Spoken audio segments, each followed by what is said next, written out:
What if I told you that sharing Islam with Chinese communities requires zero Mandarin skills and could potentially change millions of lives? Assalamu alaikum wa rahmatullah.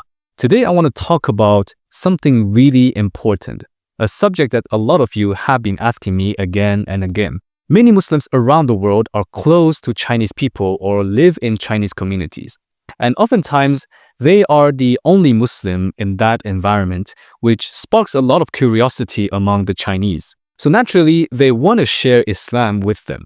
But one of the biggest worries that the Muslims have is, how can I give da'wah if I don't speak Chinese? And I will be honest, it is indeed a huge challenge. I myself speak multiple foreign languages, but I still would consider Chinese the hardest language to learn and master. It's honestly one of the hardest barriers when it comes to spreading Islam among Chinese communities. For example, here in Taiwan, it's actually not too common to see foreign Muslims who can speak fluent Mandarin. Usually it takes at least 5 years to reach to that level.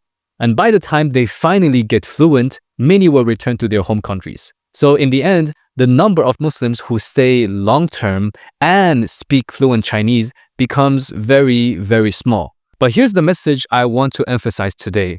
Even if there is a language barrier, there are still many different ways for non-Chinese Muslims to help facilitating the Chinese da'wah. A lot of people think that since they can't speak Mandarin, the only thing they can do is passive da'wah, like introducing Islam through halal food, through culture, or just by visibly looking Muslim on the outside. And yes, these things, they're nice, but they will only stay on the surface. They don't create this kind of depth that actually brings someone closer to Allah. So to reach that deeper level, there needs to be a two-way conversation. And normally that requires both sides to speak the same language. So now the question becomes, if we don't speak Chinese, then how can we facilitate this kind of conversation? And the answer is, you don't need to speak perfect Mandarin. You don't need intermediate Chinese. There are real contributions you can make starting from today that can create significant impact that you wouldn't even notice. So if you're interested about Islam in East Asia or the Chinese Muslim communities and the challenges that we face, don't forget to like and subscribe and share this video. And this is already the first step that you can take to help the da'wah.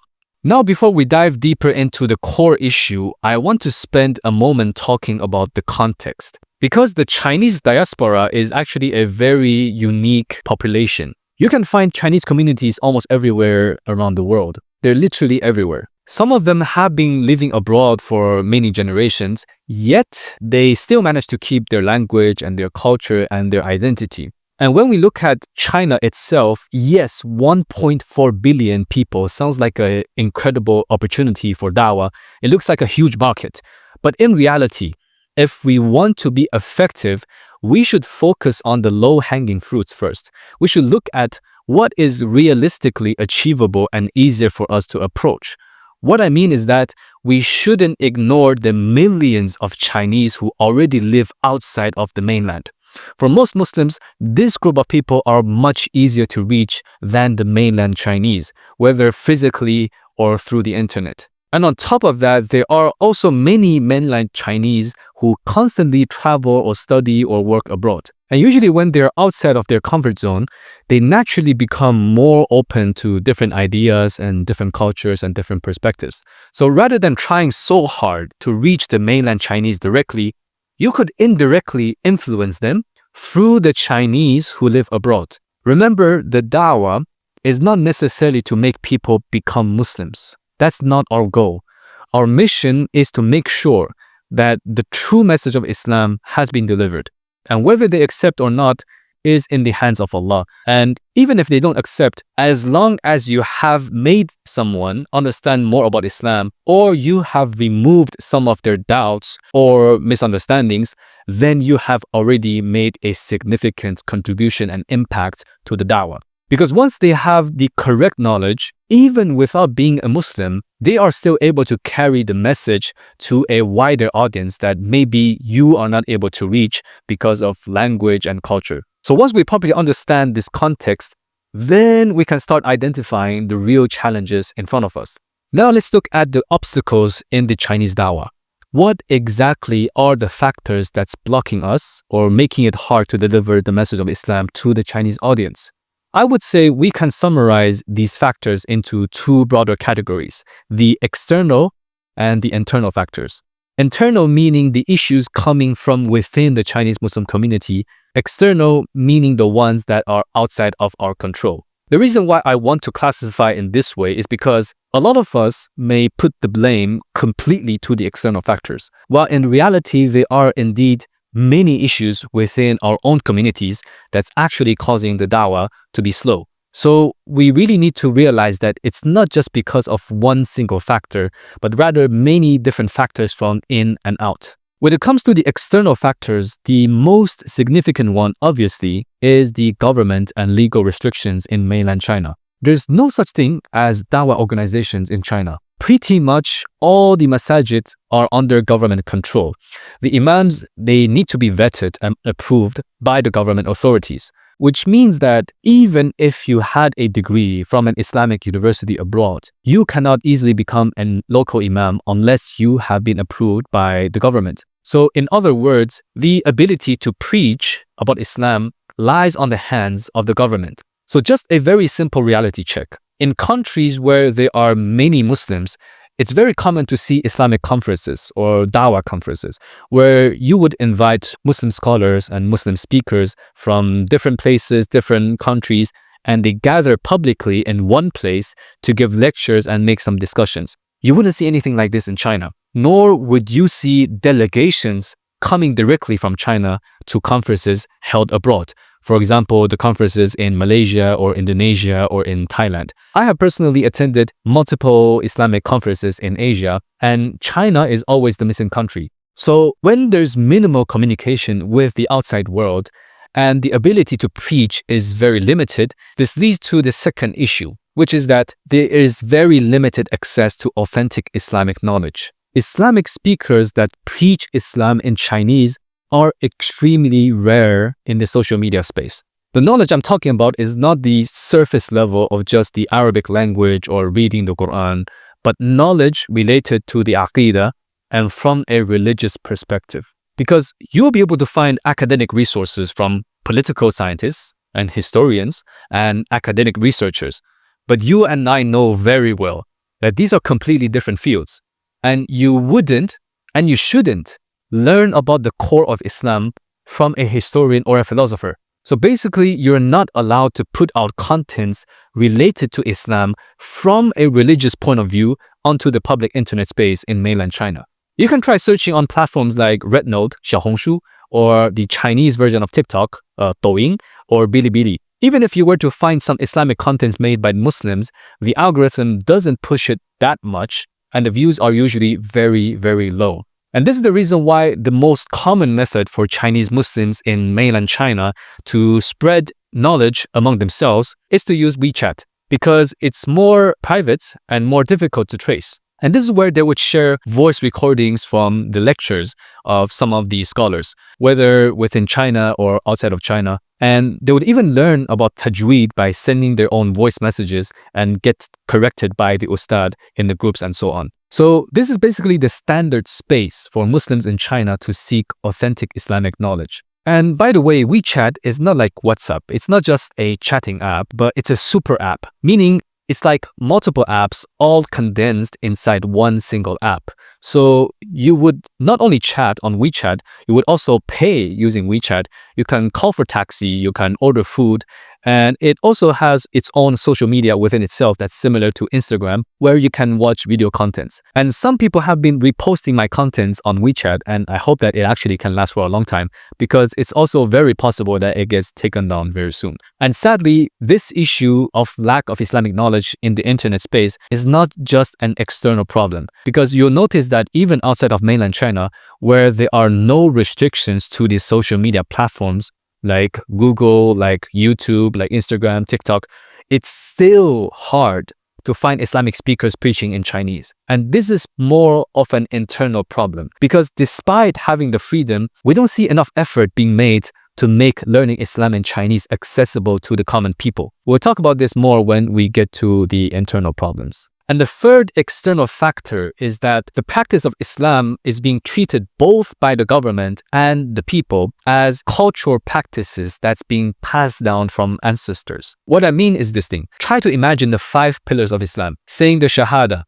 praying 5 times a day, fasting in Ramadan, giving zakat, going for Hajj, and as well as eating halal food. All of these are simply just cultural rituals that belongs to the culture of this ethnicity. You want to practice these? No problem. We respect you for following your ancestral culture and preserving your cultural identity. So this is basically their mentality, which makes perfect sense when you see how the government still allows Muslims to freely practice Islam. The problem with this is that when Islam is simply treated as cultural rituals, it loses its actual meaning. Islam is no longer a choice. It's no longer a belief. It's no longer a conviction. Instead, it becomes something that you do only because you were born into a certain ethnic group. And when this happens, you create 2 big issues. The first issue is if somebody outside that ethnic group is interested in Islam and wants to become a Muslim, it will be perceived as if they're trying to steal a culture that doesn't belong to them. People don't see it as a spiritual journey. They see it as cultural appropriation. So naturally, non-Muslim Chinese feel like Islam is not for them because in their minds, it belongs only to certain ethnic minorities. And the second issue is if Muslims themselves start to treat Islam as a cultural identity instead of a religion or a way of life, then the religious knowledge, the belief, the iman, and the actual purpose behind these acts will gradually become weaker and weaker. You still have the practices, but the meaning behind them is no longer relevant. And this is something that's very common in most countries that have a high Muslim population, but it's even more serious in China because of how the ethnicities are being divided clearly, even though for outsiders, they're just the same. Now, moving on to the internal factors. One of the most harmful among them is probably the disunity and fragmentation in the community. There are disputes about different schools of thoughts, different sects, different ethnicities and cultural practices, which are all meaningless in front of all the religious restrictions they're suffering from. This is just like the enemy's army already surrounding your house and you're still arguing about whether you should cook using a gas stove or electric stove. This is what happens when you don't realize the severity of the problem and only look at the issues that are right in front of your eyes without seeing what's outside. And especially the Chinese Muslims living outside of mainland China. Since they are already very scattered and not concentrated, they cannot afford to become divided. The second internal factor is the lack of Muslim role models. People who represent Islam in a positive manner, with good reputation and respect from the society or community. People that the youngsters can look up to and can resonate with. People that non-Muslims can refer to if they want to learn about Islam. If people don't have a role model that they can look up to, they would either take non-Muslims as their models, or they would have an image of Islam that's very disconnected from reality. And without key influencers, the narrative of Islam can be easily shaped by the outsiders without being refuted, and they can literally say whatever they want about Islam without any accountability. And when you don't have any voice from the community, the younger generation would think that maybe this is how we're supposed to live, to hide, to feel embarrassed about their identity, to feel weird to say that you're a Muslim. So if the Muslims are not expressing themselves and sharing their own voices, then how can we expect the people from outside to learn anything from us? And this also leads to the third factor, which is the preservation of the next generation. Probably the most crucial one out of all the factors.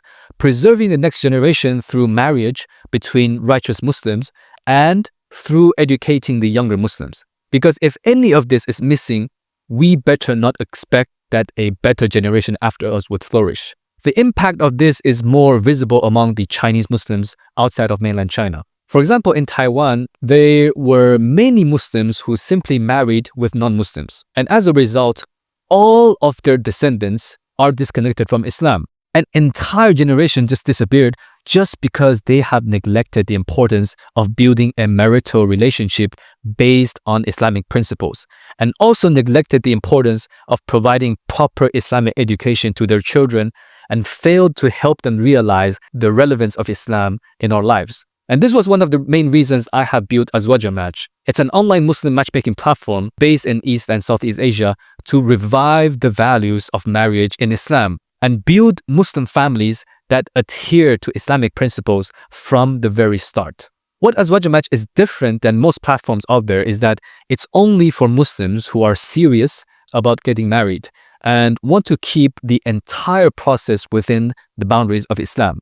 We also offer trustworthy supervisors that will accompany potential couples in the room to ensure that the goal of the conversation is always surrounding marriage and to prevent the men and women being alone talking with each other. Currently, we have over thousands of users who have signed up. Most of them are people of different nationalities living in East and Southeast Asian countries, including China, including Japan, Korea, Taiwan, as well as Indonesia, Malaysia, and Singapore. Even if you're not looking to get married yourself, you can still recommend this to people whom you know are looking to get married by clicking the link in the description.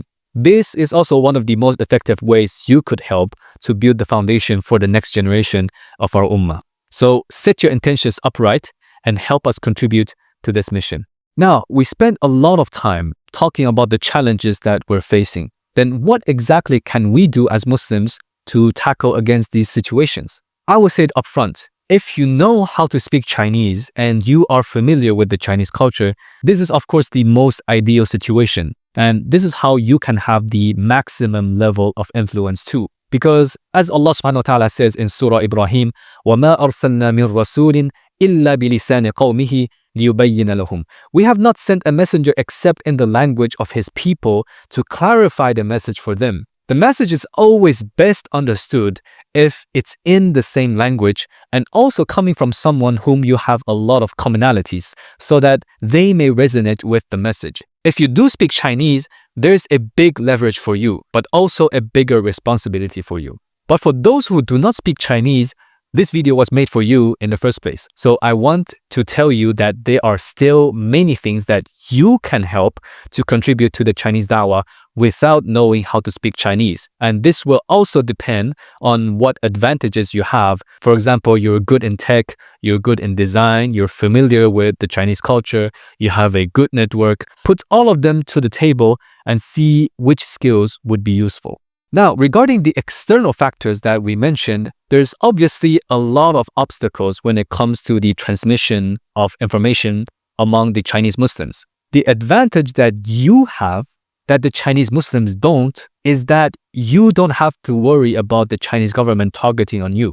The reason why we don't see much da'wah activity in the Chinese space is mainly because most Chinese Muslims from mainland China, they are worried that if they do so, not only would they become a target of the government, their families may also get affected, which means that they still would be very careful even if they are abroad because they either need to come back to the country or they still have some families in the country. And if you as a foreigner, you don't have a Chinese passport, you don't have anything to lose and there's nothing for you to worry about. So what you can help on is to contribute or even take the initiative to work on projects that can help increasing the exposure of Muslims on the internet.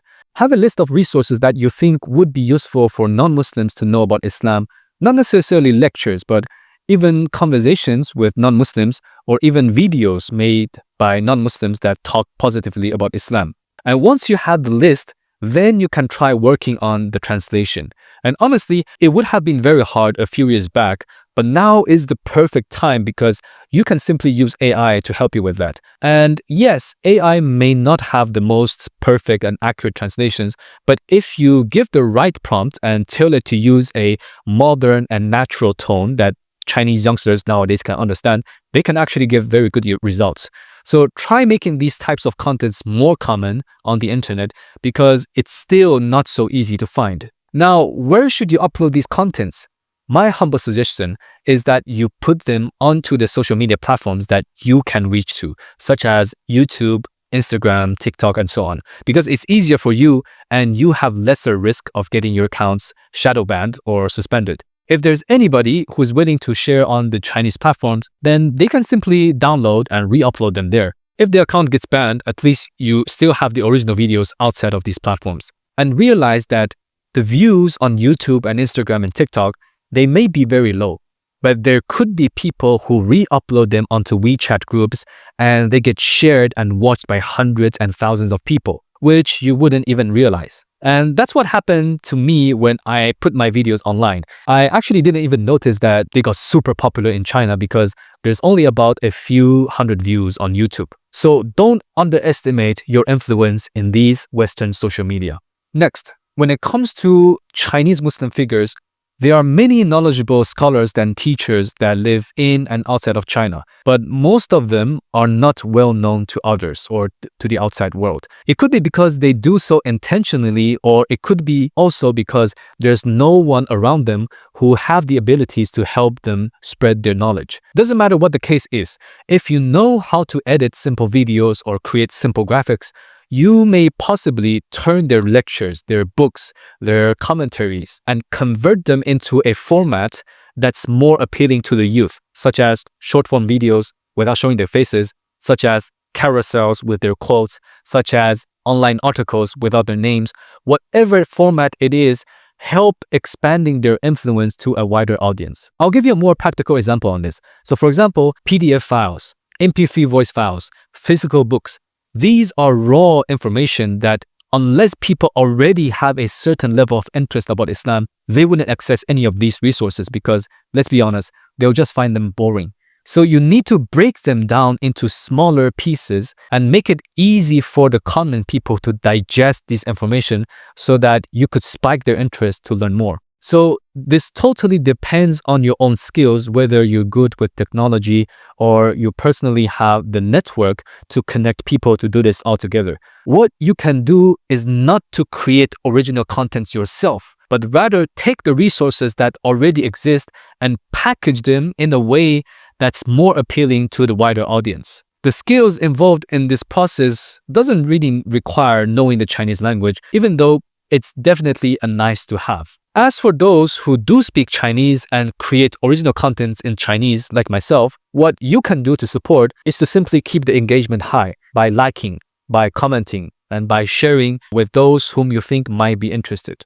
Because the reality is, when we post Islamic contents in Chinese, most of the comments would be extremely negative, which makes the impression not so good. And people may be turned off just because of what they see from the comments, regardless of how truthful the video is. So just by helping on reducing the negativity is already something that everybody can contribute. Don't just comment with emojis, but maybe what you think and what you have learned, how you think this video has helped you, and so on, to make it look natural rather than robotic. And if you know these people in real life, try to introduce them to more Muslims around you so that they can be more well known, and perhaps eventually they can be taken as role models by the younger Chinese Muslims. Now, when it comes to dealing with the internal factors, we really need mediators who can help connecting the Muslims together. If you personally know Chinese Muslims from two different places, try to connect them together and see what they can do with each other. If you know a Chinese Muslim who is alone and disconnected from the community, guide them and direct them to someone whom you think they can learn from. Because when a person is distant from the community, they will become distant from Allah. As our Prophet ﷺ said, Yadullahi ma'al jama'ah. The hand of Allah is with the united community. One common problem that we have is that we often don't have enough teachers or counselors to guide Muslims one by one. So rather than giving all the pressure to one single ustad, you can form your own small circles. Circles that you don't just study together, but also gather together to eat and talk about life. But most importantly, to act as a support group to help guiding anyone who is in need. And this was actually something that I have witnessed in Malaysia, and I was really impressed with it. It's called Usra, which means family. It's basically a small group of Muslims who study and hang out together. And this is really a more systematic approach to not only help the Muslims to strengthen their bonds with their brothers and sisters, but also help those who are left out to find an easier path to connect with the community. And if you're able to bring one Muslim closer to the community, you're also contributing to uniting the Ummah. And lastly, when it comes to preserving the next generation of Muslims, find a way to connect the single righteous Muslims to find partners either through AzwajaMatch or through your own connections and your own network. And if you have the chance of interacting with the children try to offer any help and see what you can teach them, whether it's Arabic or Tajweed, or even something that's not necessarily directly related to the deen, but just having a Muslim presence and make them feel comfortable being surrounded by Muslims. Because for many of them, this can potentially create more impact than just teaching them things that they don't really understand. You may have noticed that most of the things that I have mentioned actually deal more with the Muslims rather than the non-Muslims. And that is because in the end of the day, the responsibility of sharing Islam to the Chinese lies within the Chinese Muslims, especially those who have the ability and the freedom to do so. If you are a foreign Muslim, the best thing you can do is to act as a supporter to help the Chinese Muslims grow and become independent so that they can do their job more effectively at a larger scale. And every one of us should really evaluate our own circles of influence and figure out who are the people that we can reach to that it's harder for others to reach. Before Allah asks you about what you have done for the people in a remote village far, far away, Allah will first ask you, what have you done for the people closest to you?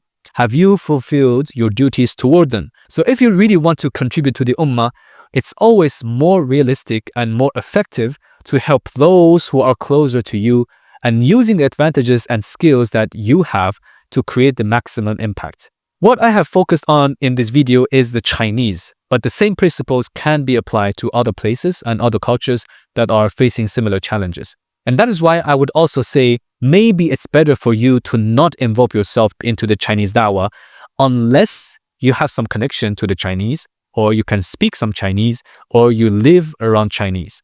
At least there is some level of connection between you and the culture so that your message and your contribution carries more weight. Before ending the video, I just want to say that despite all the hardship and obstacles in front of us, as well as all the hard work that needs to be done in the future, I am very optimistic about the future, and I believe we are going to witness a new era of Muslims in the East, hopefully seeing a rise of young Chinese Muslims carrying the heavy responsibility of delivering the message of Islam and preserving it for the future generations. We ask Allah subhanahu wa ta'ala to make us among those who are sincere in our intentions, to make us a positive force for the Ummah, to grant our lands peace and stability, to guide our leaders with wisdom and justice, and unite our hearts for the sake of Islam and the Muslim Ummah. Until next time, Assalamu alaikum wa rahmatullahi wa barakatuh.